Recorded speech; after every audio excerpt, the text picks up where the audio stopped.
على أهلها أما بعد فأعوذ بالله من الشيطان الرجيم بسم الله الرحمن الرحيم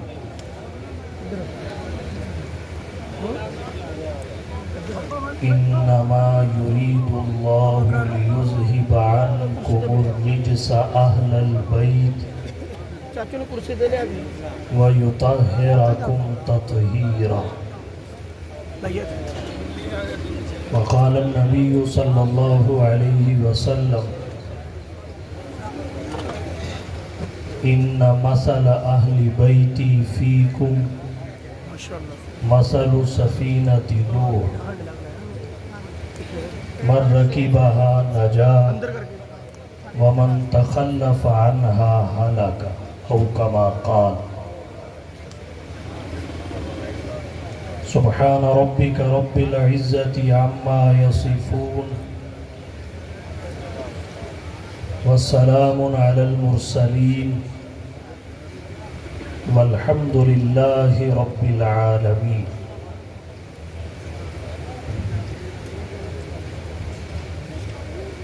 واجب الاحترام معزز علماء کرام مشائخ عظام عزیز بھائیوں دوستوں بزرگوں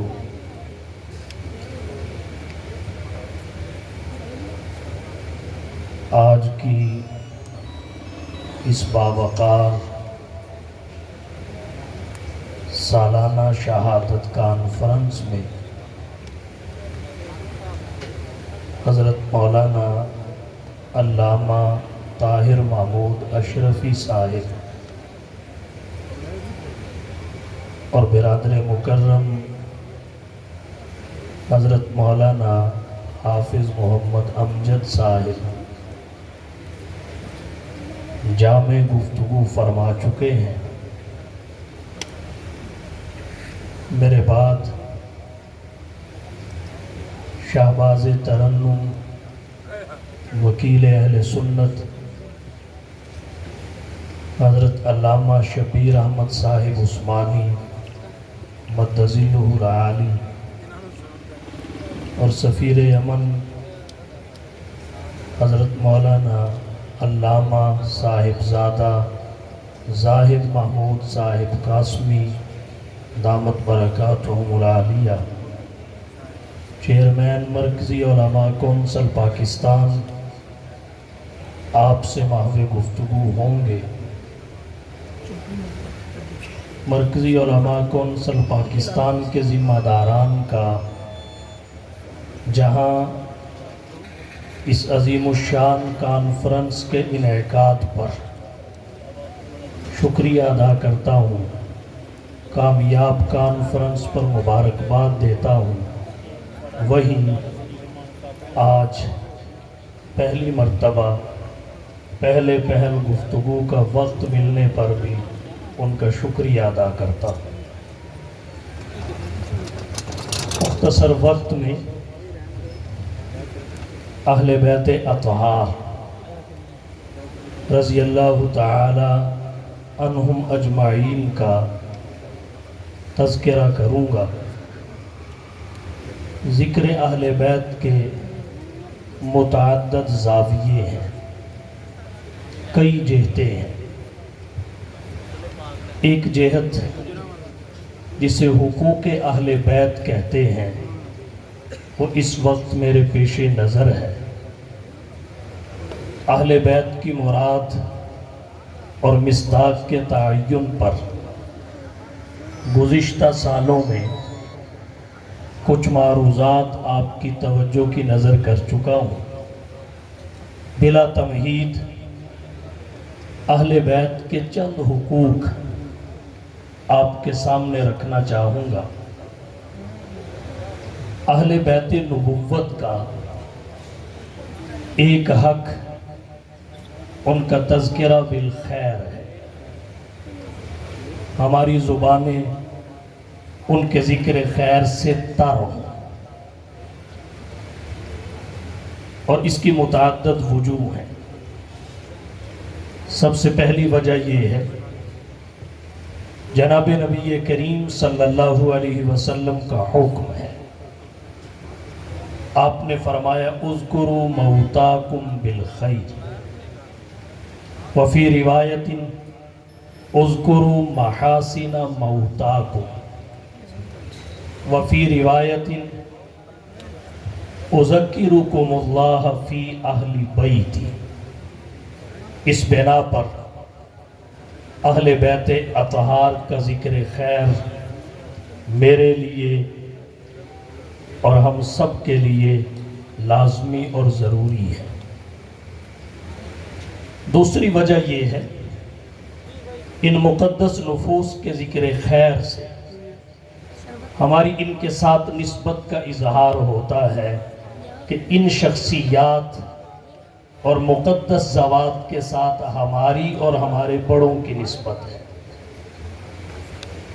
نمبر 3، ہمارے محبت اور تعلق کا اظہار بھی ہوتا ہے۔ نمبر 4، ایمان کو جلا ملتی ہے۔ نمبر 5، اجر و ثواب میں اضافہ ہوتا ہے۔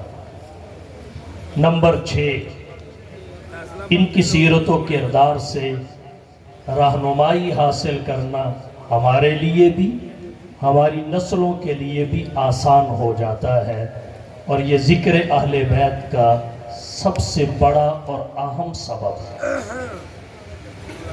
یہ ان کا پہلا حق بھی ہے، اور دوسرا حق خود ان کی سیرت و کردار سے رہنمائی حاصل کرنا ہے کہ ہم اپنی عملی زندگی کی بنیاد ان کی پاکیزہ حیات پر رکھیں۔ حضرت فاروق اعظم رضی اللہ تعالی عنہ سے عدل و انصاف سیکھیں، طرز احتساب سیکھیں، حسین ابن علی سے صبر و رضا سیکھیں، ایثار اور قربانی سیکھیں۔ عمر بن خطاب رضی اللہ تعالی عنہ سے عدل کی حکومت کا قیام سیکھیں، حسین ابن علی رضی اللہ تعالی عنہ سے اس کی حفاظت کا انتظام سیکھیں۔ ان کی سیرت و کردار سے رہنمائی حاصل کرنا، اپنی حیات طیبہ کی بنیاد ان کی پاکیزہ حیات پر رکھنا، یہ اہل بیت اطہار کا ہم پر دوسرا حق ہے کہ ہم ادھر ادھر نہ جائیں۔ نوجوانوں کے لیے صحابہ کرام، حضرت علی المرتضی، حضرات حسنین کریمین آئیڈیل ہیں، اور ہماری خواتین کے لیے حضرت عائشہ، حفصہ، حضرت فاطمہ، زینب، رقیہ، ام کلثوم آئیڈیل ہیں۔ ہمارے آئیڈیل یہ مقدس نفوس ہونے چاہیے، آج کے دور کے ٹک ٹاکر نہیں، اینکر نہیں، بگڑے ہوئے لوگ نہیں۔ ان کی سیرت و کردار سے رہنمائی لینا، یہ ان کا ہم پر دوسرا حق ہے، اور ان کا ہمارے اوپر تیسرا حق کیا ہے؟ ان کے ساتھ محبت کرنا، اپنے دل میں ان کی عقیدت کو مستحکم کرنا، ان کی مودت کو راسخ کرنا۔ حضور سرور کونین، ساقی کوثر، شافی معشر، ہادی اور رہبر، آمنہ کے لال، محبوب رب ذوالجلال، صاحب الحسن والکمال، جناب محمد مصطفیٰ، احمد مجتبیٰ، حبیب کبریاء، فخر الانبیاء، سید الورا، شمس الضحیٰ، بدر الدجا، رہبر و رہنما، لا یمکن الثناء، مکین گنبد خضرا، بلغ العلا، کشف الدجا، راحت العاشقین، شفیع المذنبین، خاتم النبیین، رحمت للعالمین نے فرمایا احب اللہ لما یغزوکم من نعمہ، اللہ سے محبت کرو اور اس وجہ سے کرو کہ اس نے تمہیں اپنی نعمتوں سے پالا ہے، اس نے تمہیں عدم سے وجود بخشا، پھر رفتہ رفتہ کمال تک پہنچایا۔ احب اللہ لما یغزوکم من نعمہ، اللہ سے محبت کرو اس لیے کہ وہ تمہیں نعمتوں سے نوازتا ہے، اس قدر نوازتا ہے۔ ان تعدوا نعمت اللہ لا تحصوها، کہ بدن کے بالوں کا گننا تو ممکن ہے مگر اللہ کی نعمتوں کا شمار ممکن نہیں ہے، ان کا احاطہ کرنا تمہارے بس میں نہیں ہے، دسترس میں نہیں ہے۔ ان تعدوا نعمت اللہ لا تحصوها، اللہ سے محبت کرو اس لیے کہ وہ نعمتوں سے نوازتا ہے۔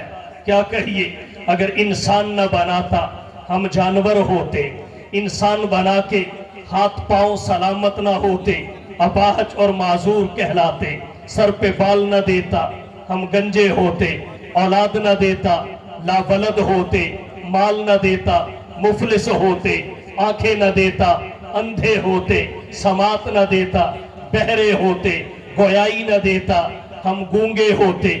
احب اللہ لما یغزوکم من نعمہ، اللہ سے محبت کرو اس لیے کہ وہ اپنی نعمتوں سے نوازتا ہے جن کا احاطہ تمہارے بس میں نہیں ہے، دسترس میں نہیں ہے۔ پھر حضور سرور عالم صلی اللہ علیہ وسلم نے فرمایا فقط اللہ سے ہی محبت کافی نہیں ہے، احبونی لحب اللہ، مجھ سے بھی محبت کرو۔ اور میری محبت کی وجہ کیا ہے؟ اللہ کی محبت۔ اور تیسرے نمبر پہ فرمایا احب اہل بیتی لحبی، میرے اہل بیت سے بھی محبت کرو۔ اور کیوں کرو؟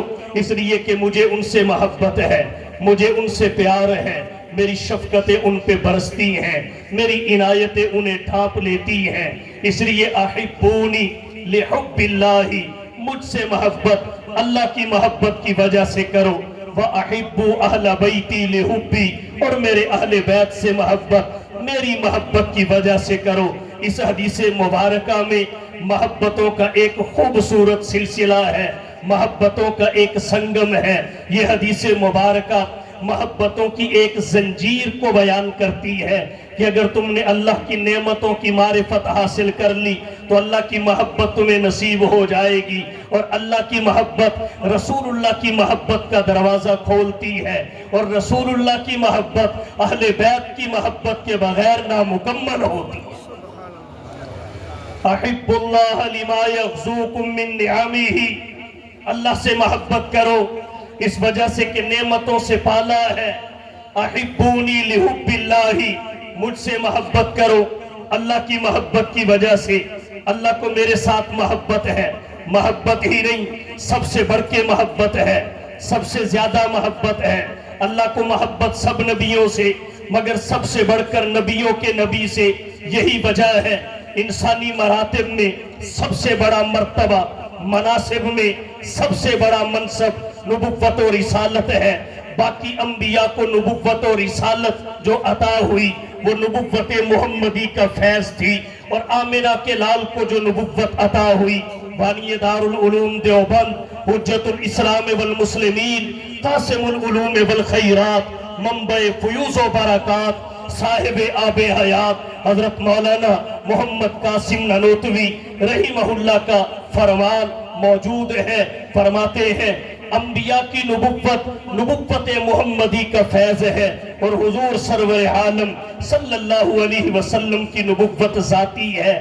انبیاء سے محبت ہے، انہیں نبوت عطا کی، حضور کے ساتھ سب سے بڑھ کے محبت ہے، اس لیے ختم نبوت بھی عطا کی۔ انبیاء سے محبت ہے، انہیں محدود نبوت عطا کی، آمنہ کے لال کے ساتھ سب سے بڑھ کے محبت ہے، اس لیے غیر محدود نبوت عطا کی۔ یا صاحب الجمال ویا سید البشر، یا صاحب الجمال ویا سید البشر، من وجہک المنیر لقد نور القمر لا يمكن الثناء کما کان حقہ، بعد از خدا بزرگ توئی قصہ مختصر، وہ رب آپ شاہ عرب، وہ خدا آپ مصطفیٰ، اس کی ربوبیت آپ کی نبوت، اس کی الوہیت آپ کی ختم نبوت، اس کی خدائی آپ کی نبوت اور مصطفائی، یہ ساری کائنات رب کی الوہیت اور ربوبیت کے لیے 1 یونٹ اکائی، آپ کی نبوت کے لیے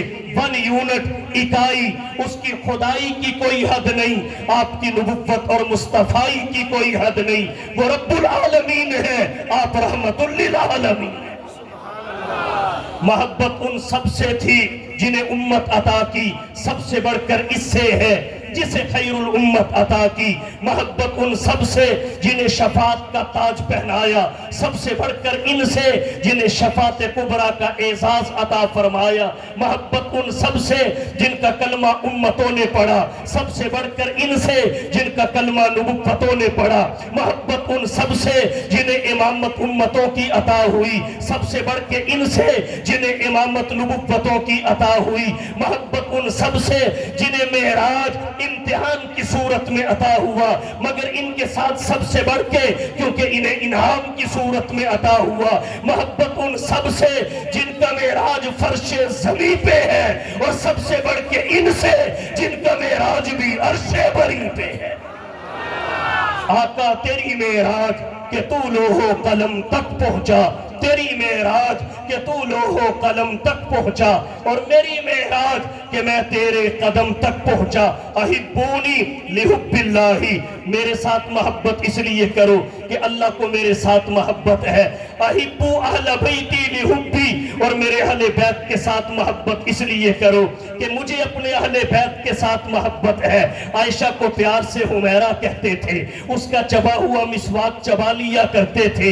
برتن پہ جہاں عائشہ کے لب ہوتے تھے وہاں لب رکھ کے پانی نوش فرما لیا کرتے تھے۔ حضرت عائشہ رضی اللہ تعالی عنہا سے ایک ہی بوٹی نصف حضرت عائشہ کھاتی، باقی آپ کھا لیا کرتے تھے۔ حضرت خدیجہ دنیا سے رخصت ہو گئی، بڑی بڑی ازواج اور خواتین آپ کے عقد اور نکاح میں آئی، مگر حضرت خدیجہ کو آمنہ کے لال نہ بھلا پائے۔ حضور سرور عالم نے فرمایا احبو اہل بیتی لحبی، میرے اہل بیت کے ساتھ اس لیے محبت کرو کہ مجھے ان کے ساتھ محبت ہے۔ علی کو دیکھتے ہیں محبت فرماتے ہیں، حضرت حسن کو دیکھتے ہیں سردار قرار دیتے ہیں، حسین کو دیکھتے ہیں جنتی نوجوانوں کا سردار بتاتے ہیں۔ نبی کو حسنین کریمین کے ساتھ جملہ اہل بیت کے ساتھ محبت تھی۔ یہ محبت ہی تو ہے کہ حضرت حسین کی آنکھ کھلی، سامنے رخ مصطفیٰ کو پایا۔ رخ مصطفیٰ ہے وہ آئینہ، رخ مصطفیٰ ہے وہ آئینہ کہ اب ایسا دوسرا آئینہ نہ کسی کی بس میں خیال میں، نہ دکان آئینہ ساز میں۔ احبو اہل بیتی لحبی، اہل بیت سے محبت کرو میری محبت کی وجہ سے۔ اب محبت کا انداز چیک کیجئے، محبت کا معیار دیکھیے۔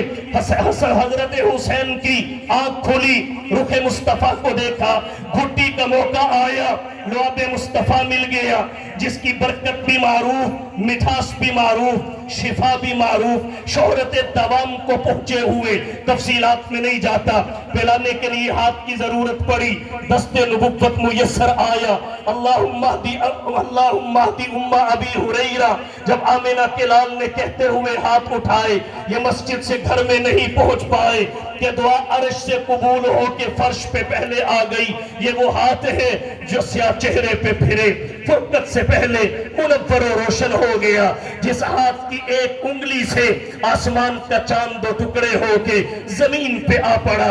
احبو اہل بیتی لحبی، محبت کا انداز دیکھیے۔ آنکھ کھولی، رخ مصطفیٰ کو دیکھا، گھٹی کا موقع آیا، نبی کا لعاب دہن ملا، پلانے کے لیے ہاتھ کی ضرورت پڑی، دست نبوت میسر آ گیا۔ 7ویں دن آمنہ کے لال نے حرب سے نام تبدیل کر کے حسین رکھا کہ حرب کا معنی لڑنا، اور حسین یہ لڑائی والا نہیں، صلح والا ہے، امن والا ہے۔ بالوں کی حجامت کر کے وزن کے برابر چاندی کا صدقہ آمینہ کے لال نے کیا، اپنی جیب سے عقیقے کا خرچہ برداشت کیا۔ اور کہنا چاہتا ہوں جب حسین کے بیٹھنے کا موقع آیا نبی کا سینہ زمین بن گیا۔ حسین صدر نبوت پہ بیٹھ کے بیٹھنا سیکھا، سینہ مصطفیٰ پہ بیٹھ کے بیٹھنا سیکھا۔ جب چلنے کی مشق کا موقع آیا انگشت نبوت دستے حسین میں تھما دی گئی۔ حسین نبی کی انگلی پکڑ کے مدینہ کی گلیوں میں چلتا رہا، سجدے کی حالت میں نبی کی پشت پہ سوار ہوئے، سجدہ طویل ہو گیا۔ خطبہ دیتے ہوئے گرتے پڑتے دیکھا، خطبہ موقوف کر کے اٹھایا، بوسہ دیا، چوما، سینے سے لگایا اور پھر خطبہ مکمل فرمایا۔ کیا کہیے؟ احبو اہل بیتی لحبی، میرے اہل بیت کے ساتھ محبت کرو اس لیے کہ مجھے ان کے ساتھ محبت ہے۔ تبھی آمینہ کے لال حسین کے بالوں کو چومتے تھے اور بالوں کو چوم کے، بالوں کو سونگ کے فرماتے تھے کہ یارو مجھے ان بالوں سے جنت کی خوشبو آتی ہے۔ حضرت فاطمہ سے کہتے بیٹی فاطمہ حسین کے رونے کی آواز میرے تک نہ آنے دیا کرو، نانا محمد سے برداشت نہیں ہوتا جب میرا حسین روتا ہے۔ احبو اہل بیتی لحبی، میرے اہل بیت سے محبت کرو اس لیے کہ ان کے ساتھ مجھے محبت ہے۔ یہاں ایک بات اور عرض کرنا چاہوں گا، اللہ کے نبی نے اہل بیت نبوت سے محبت کو لازم قرار دیا ہے۔ اس کی ایک وجہ جہاں یہ ہے کہ ان سے محبت میری محبت کی ایک شاخ ہے، میری محبت کا تتمہ ہے، میری محبت کا تکملہ ہے۔ وہاں ایک وجہ یہ بھی ہے کہ یہ نبی کے گھرانے والے ہیں اور نبی کے گھرانے والے وہ خوش نصیب افراد ہیں، وہ خوش نصیب نفوس ہیں جنہوں نے وحی کو اترتے دیکھا، جبریل کے اترنے کے احوال کا مشاہدہ کیا۔ نبی کے گھرانے والے وہ ہیں جن پہ اللہ کی رحمتیں چھم چھم برستی تھی، خصوصی عنایات اترتی تھی۔ نبی کے گھرانے والے وہ ہیں جنہوں نے نبی کی جلوت کو دیکھا، نبی کی خلوت کو دیکھا، نبی کے فرائض کو دیکھا، سنن اور نوافل کو دیکھا، جنہوں نے نبی کی صبح کو دیکھا، نبی کی شام کو دیکھا، نبی کے دن کو دیکھا، نبی کی رات کو دیکھا، نبی کو سوتے دیکھا، نبی کو جاگتے دیکھا، نبی کو آتے دیکھا، نبی کو جاتے دیکھا۔ یہی وہ افراد ہیں جنہوں نے نبی کو گھر کا کام کرتے دیکھا۔ یہی وہ مقدس نفوس ہیں جو بتا سکتے ہیں تہجد کے لیے کب اٹھتے تھے، وضو کیسے کرتے تھے، گھر میں تہجد کیسے پڑھتے تھے۔ یہی بتا سکتے ہیں حضور کا انداز تربیت کیا تھا، یہی بتا سکتے ہیں نبی کا ازواج کے ساتھ حسن سلوک کیا تھا، یہی بتا سکتے ہیں نبی کی گھریلو زندگی کیسی تھی، یہی بتا سکتے ہیں نبی کے شب و روز کیسے تھے۔ تو یہ وہ گھرانے والے ہیں، ان کا کیا کہیے؟ اللہ کے نبی نے فرمایا احبو اہل بیتی لحبی، میرے اہل بیت سے محبت کرو اس لیے کہ مجھے ان سے محبت ہے، اور پھر اس لیے بھی اہل بیت سے محبت کہ یہ میرے گھرانے والے ہیں اور یہی سب زمانے والے۔ اللہ اکبر، شان اہل بیت زندہ باد، بات اہل بیت زندہ باد، کام اہل بیت زندہ باد، تکبیر اللہ۔ اور کہتا ہوں ان سے محبت کیوں ضروری ہے؟ اس لیے کہ اللہ نے انہیں تطہیر کی فضیلت عطا کی ہے، تفصیلات میں نہیں جاتا۔ انما یرید اللہ لیذہب عنکم الرجس اہل البیت ویطہرکم تطہیرا۔ ان سے محبت کیوں کرو؟ ایک وجہ یہ بھی ہے کہ ان کی زندگی ہمارے لیے اسوہ ہے، ان کی شخصیت ہمارے لیے آئیڈیل ہے، ان کی ہستیاں ہمارے لیے ماڈل ہیں۔ آئیے ہم سیکھیں ان کے زہد و ورع سے، ان کی علم و حکمت سے، ان کی سخاوت و شجاعت سے، ان کی عدالت و شرافت سے، ان کے فہم و ذکا سے، ان کے جود و سخا سے، ان کی بندہ نوازی سے، ان کی غریب پروری سے، ان کے انوارات و برکات سے۔ ہم سیکھیں ان کی غریبی و امیری سے، ان کی جوانی و پیری سے، ان کی گدائی و بادشاہی سے، ان کی مستی و پارسائی سے، ان کے رنج و راحت سے، ان کے حزن و مسرت سے، ان کے امن و جنگ سے، ان کی امید و ترنگ سے۔ یہ ہمارے لیے رہبر ہے، یہ ہمارے لیے رہنما ہے۔ جس طرح عمر بن خطاب کی سیرت عدل سکھاتی ہے، انصاف سکھاتی ہے، احتساب سکھاتی ہے، رعایا کی خبر گیری سکھاتی ہے، ہمدردی سکھاتی ہے، حمیت اور غیرت سکھاتی ہے، اہل بیت کی سیرت، حسین کی سیرت، حق پہ ڈٹ جانا سکھاتی ہے، طاقت کے سامنے سر نہ جھکانا سکھاتی ہے۔ کٹا کر گردنیں اپنی بتلا گئے کربلا والے، کٹا کر گردنیں اپنی بتلا گئے کربلا والے، کبھی طاقت کے آگے جھک نہیں سکتے خدا والے۔ اے کربلا کی خاک اس احسان کو نہ بھول، تڑپی ہے تجھ پہ لاش جگر گوشہ بطول، حسین کے لہو سے تو رنگین ہو گئی، سیراب کر گیا تجھے خون رگے رسول۔ شہداء اسلام شہداء اسلام باتِ صحابہ باتِ اہل بیت، گلی گلی نگر نگر، گلی گلی نگر نگر۔ اہل بیت سے محبت کیجئے۔ اور یہاں ایک بات اور عرض کرنا چاہتا ہوں بڑے ہلکے پھلکے انداز میں، پریشانی کی کوئی بات نہیں ہے۔ اہل بیت سے محبت فقط جذباتی نعرے کا نام نہیں ہے، ان کے صبر و رضا کو اپنانے کا نام ہے، ان کی تعلیمات اور اخلاق کی پیروی کا نام ہے، ان کی سیرت و کردار پر اپنی سیرت و کردار کو استوار کرنے کا نام ہے۔ تو یہ اہل بیت نبوت کا حق ہے، اور اہل بیت نبوت کا ایک حق ان کا ادب اور تعظیم ہے۔ کیوں؟ اس وجہ سے کہ انہیں حضور کے ساتھ نسبت ہے، ان کی تعظیم نبی کی تعظیم ہے، ان کا ادب نبی کا ادب ہے، ان کی شان میں بے ادبی نبی کی شان میں بے ادبی ہے۔ نسبت مصطفیٰ کی وجہ سے کہنے والے نے کہا نسبت مصطفیٰ بھی عجب چیز ہے، نسبت مصطفیٰ بھی عجب چیز ہے، جس کی نسبت نہیں اس کی عزت نہیں۔ اور میں کہنا چاہوں گا میری عزت کا باعث ہے نسبت تیری، میری عزت کا باعث ہے نسبت تیری، ورنہ ہرگز نہیں کوئی خوبی میری نبی کی نسبت کی وجہ سے۔ مکہ مکہ ہی نہیں مکرمہ ہے، مدینہ مدینہ ہی نہیں منورہ ہے، اس کی مٹی مٹی ہی نہیں خاک شفا ہے، نبی کی پسندیدہ سبزی کدو ہی نہیں کدو شریف ہے۔ نبی کی نسبت کی وجہ سے جب صحابہ کرام ہیں تو نبی کی نسبت کی وجہ سے اہل بیت عظام ہے، نبی کی نسبت کی قدر ہے، نبی کی نسبت کی شان ہے، نبی کی نسبت کی وجہ سے اہل بیت کا ادب ضروری ہے، ان کا احترام ضروری ہے، ان کی تعظیم ضروری ہے۔ یہاں ایک حدیث پڑھنا چاہوں گا، حضور سرور کونین، ساقی کوثر، شافی معشر، ہادی و رہبر، آمنہ کے لال، محبوب رب ذوالجلال، صاحب الحسن والکمال، جناب محمد مصطفیٰ احمد مجتبیٰ، حبیب کبریا، فخر الانبیاء، سید الورا، شمس الضحیٰ، بدر الدجا، رہبر و رہنما، لا يمکن الصلاة، مکین گنبد خضرا، بلغ العلا، کشف الدجا، راحت العاشقین، شفیع المذنبین، خاتم النبیین، رحمت للعالمین فرماتے ہیں الا لوگو سن لو، حرف تنبیہ ہے، سن لو، ان مثل اہل بیتی فیکم مثل سفینۃ نوح، میرے اہل بیت کی مثال تمہارے اندر کشتی نوح کی طرح ہے، من رکبھا نجا، جو اس میں سوار ہوا بیڑا پار ہوا، جو اس میں سوار ہوا نجات پا گیا، ومن تخلف عنہا ہلکا، اور جو سوار نہ ہوا پیچھے ہٹا تباہ و برباد ہو گیا۔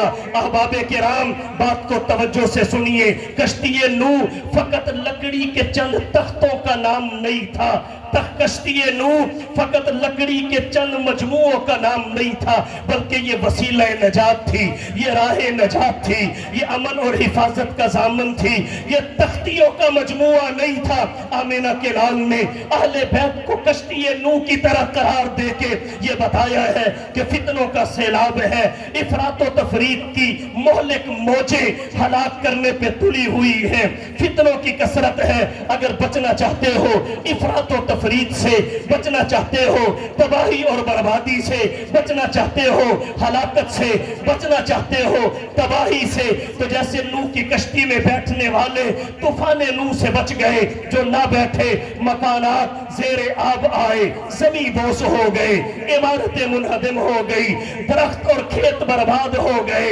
جو کشتی میں سوار نہ ہوا اس کی نسل مٹ گئی، جو کشتی میں سوار ہو گیا وہ بھی محفوظ رہا۔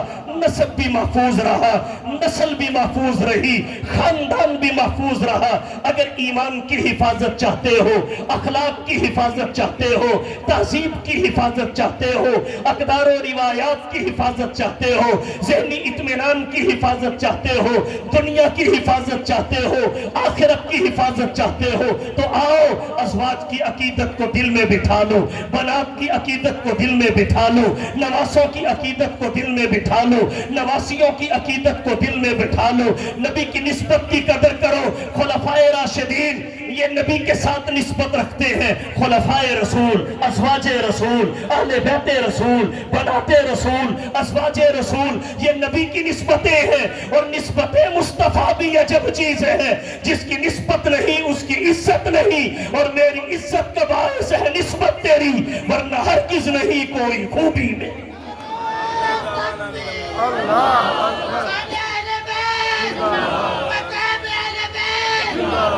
وآخر دعوانا الحمد